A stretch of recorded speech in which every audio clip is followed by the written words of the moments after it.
जहाँ सब गोटे के प्रणाम करे छी। आई हम एकटा छठ गीत गावे जा रहल छी। अहाँ सबके पसंद आए तो हमर चुलबुल झा चैनल के लाइक शेयर एंड सब्सक्राइब कर देना। मिथिला के ऊंची रे पोखरिया, पोखर जल सो भरी, पोखर जल सो भरी, ताही में नहाए बरई तीन, भेली जल में खड़ी, भेली जल में खड़ी, नहाए सोनाए बरई तीन, भेली सन मुख ठार, ताकथि दीनानाथ के बाट, ताकथि दीनानाथ के बाट, आन दीना उगई छहो दीनानाथ, आहे भोरे भीन सर, आजू के दिन माहो दीनानाथ, भेल एते अबेर, भेल एते अबेर, बाटही भेटी गेल गे बरई तीन, एकटा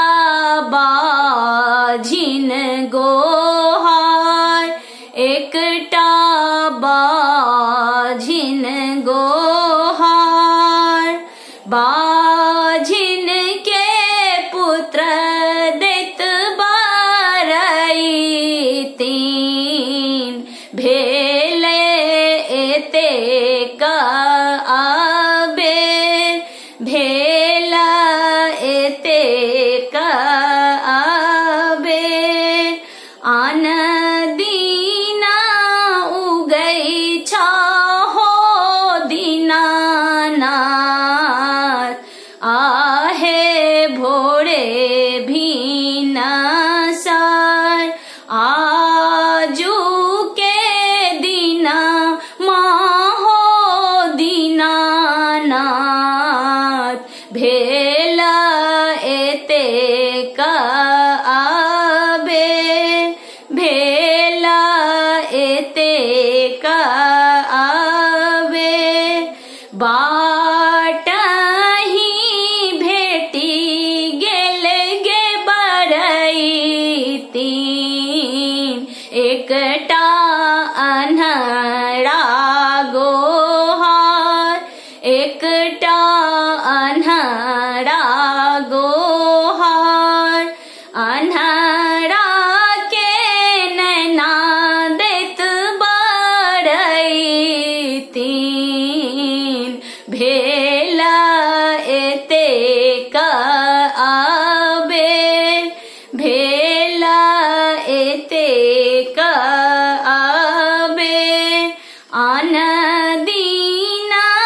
उगई छहो दीनानाथ,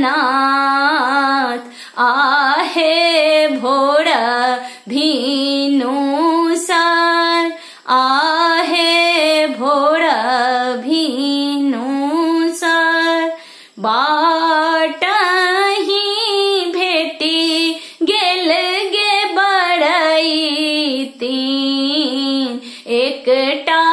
कोढ़िया गोहार, एकटा कोढ़िया गोहार, कोढ़िया के काया दैत बरई तीन, भेल एते अबेर, भेल एते अबेर, आन दी